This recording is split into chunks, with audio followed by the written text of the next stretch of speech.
Өмнө нь яадаг байсан бэхээр заавал ингэж удаан дарж агаад ингэж л одоо шилждгийг нь хаддаг байсан бол одоо болохоор зүгээр нэг дараал тэрхүү анимашн нь бол одоо ингэ гарч ирдэг болсон байгаа.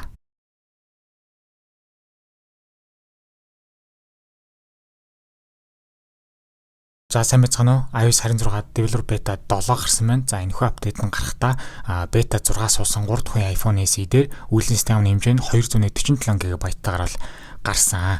За тэгээд апдейт хийхээс өмнө утсан дээрх сул зайн 3892 GB байсан бол апдейт хийсний дараа 38.9 GB болоод өмнөхөөс бас 0.102 GB бол зайл систем болон үйлдвэрлэлийн системийн код нийлүүл эзэлдэг болжээ. За тэгээд энэ бичлэг эхлэхийн өмнө нэг зүйлийг хэлмээр байна. Ер нь бол үйлдвэрлэлийн систем маш их гарч ийн. iOS 18 дээр ингээд бүр төсөөлөв 2 апдейт гарчлаа. Бетанууд одоо яг хөгжүүлэлтийн бетанууд бан 7 хоног болгон гарч байгаа. Тэгээд миний хувьд жоохон хуваар жоохон шах байна. Тэгээд тухай бүрт нь оруулж ингээд амжуулаад аль чадхаараа явж гин. Уг нь бол би шал өөр бичлэгнүүд бол оруулмаар байна. Жишээ нь Google Pixel 10-ыг би бол одоо оруулахаар бол төлөвлөж исэн боловч ингээд таамаглаагүй iOS 18 апдейтууд ингээд гараад байгаа учраас ингээд миний яг гарах хэвээр яг төлөвлөгөөний дага бичлэгнүүд маань ерөөсөөр гарч болж чадахгүй байна. iPhone 10R-ын хүндэтгэлийн бичлэг энэ 7 хоногт орох хэвээр байсан бол ингээд iOS 18 2-оос болоод бас ингээд хоошлогдох нэ. Тэгээд 10-аар ч гэлтгүй 10S-ийн энэ хоёрын хүндэтгэлийн бичлэг ер нь бол 9 сарын дундуур 9 сарын сүүлээр баг орохоор ингээд болж гин. Тэгээд дараа 7 өдрийн хувьд миний хувьд бас маш хоёр чухал бичлэгний дүрс төлөвлөлт байгаа учраас үйлдвэрлэлийн системийн бичлэгүүдийг ингээд араас нэм ойрхон яриад байгаа болохоор үзэгчнэр талаас бол маш уйдгартайгааг би бол маш сайн ойлгож гин.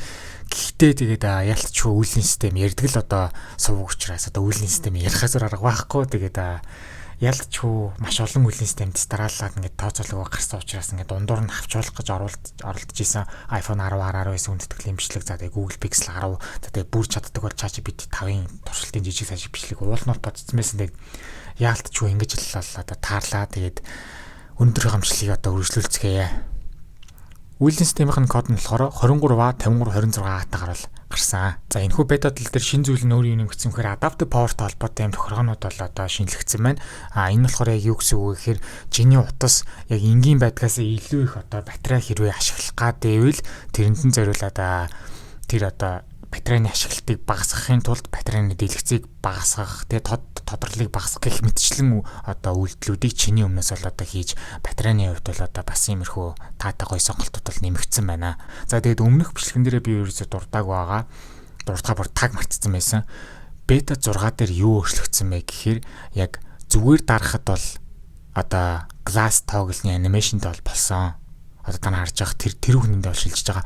Өмнө нь яадаг байсан бэхээр заавал ингэж удаан дарж агаад ингэж л одоо шилждгийг нь хаддаг байсан бол одоо болохоор зүгээр нэг дараал тэрхүү анимашн нь бол одоо ингэ гарч ирдэг болсон байгаа. За тэгээд ерөнхий комментуудаа харж байхад яг сүүлийн үеийн ер нь iOS 26 Developer Beta-нууд дээр ямар асуудал ер нь харагдчихсэн бэ гэхээр камер контролтой 16 Pro-гийн хэрэглэгч нар одоо тэр товчон дээрээ дараад камер руу орж байгаа ч гэсэн үйлдэлүүд нэрээс таг байхгүй болчлоо гэсэн репортуудыг комментуудыг маш их бичсэн байсан. Тэгээд тэрнийг та нар залруулахын тулд яах хэрэгтэй вэ гэхээр хөгжүүлэлтийн шатны үйлдвэрлэлийн систем ашиглаж байгаа бол feedback гэдэг аппликейшн байгаа. Feedback аппликейшн руугаа ороод яг ямар асуудал өөрийнхөө Apple ID-гаар нэвтэрч ороод яг асуудлаа яг дараалан бүгднийг нь л одоо энэ аппликейшнтэй бол ерөөсөө жоохон харьцмаар байна. Хэрэг та нар одоо тэг хөгжүүлэлтийн шатны үйлдвэрлэлийн систем ашиглаж байгаа бол асуудал үүсгэх нь бол тодорхой. Тийм учраас та нар энэ feedback аппликейшнтэйгээ их ойрхон нөхөрлөөд утсан дээр чи ямар асуудал байна тэрийгээ дандаа Apple руу бол илгээж байгаараа. Тэгээд миний хувьд бол 26 дээр нэг ерөнхий 4-5 л репортууд бол одоогийн байдлаар бол явуулсан байгаа. Үйлдвэрлэлийн систем болгон дээр benchmark оноог нь бол яриад явж байгаа. За single core score нь beta 7 дээр 2327, multi core score нь 5670 оноо аваад дундаж авдаг iPhone SE-ийнхаа онооноос илүү оноо авч чадсан. Одоо хэдүүд та нар аппликейшн дээр result дээр би single core дээрээ дарах юм бол чиний яг утас яг одоо чиний утсыг авсан бол дунджаар авдаг оноо ингэж бол харуулдаг. Миний бол 2256-аас илүү оноо авсан байна. За multi core score дээрээ дарчих юм бол бас ингэ харьцуулаад харчихна. Жишээ нь одоо single core score дээр юу гэдэг чинь 16 Pro бол 3421 оноо авдаг бол миний утас бол дунджаар 2256 оноо авд юм байна.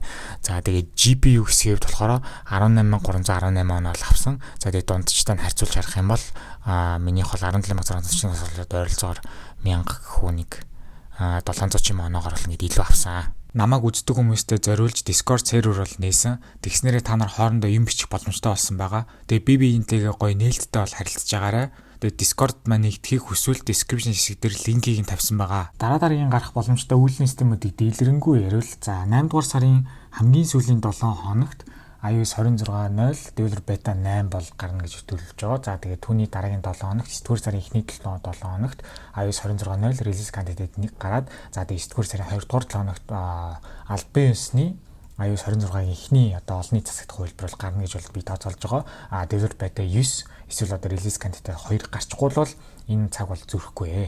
За үүнээс гадна iOS 18-ын талаараа ярилцахад бол одоо төсөөлөгөө апдейтууд бол араараас гарсаар байна. iOS 18.6.3 гарах магадлал бол байхгүй. Гэхдээ iOS 18.6.3 гарчвал үнэхээр хэцүү байна. iOS 18.6.4 гарчвал бас хэцүү байна.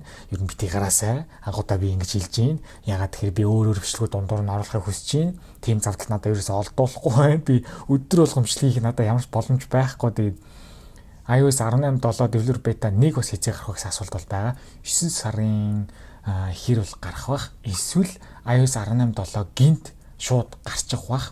Ер нь бол тухайн үйлдвэрлэлийн системийн хамгийн сүүлийн том нэг зэгтэй апдейтны хувилбар дээр ер нь developer beta 1 гэж бол баг гарахаа бол баг болцсон. Гэхдээ бас юм яаж мэдгүй 9 сарын дундуур 9 сарын эхэр чим iOS 17-гийн developer beta 1 гарах бол магадлал бол байгаа. Гэхдээ ер нь шууд iOS 18.7 9 сард бол гарчих واخ гэж би бодож байна.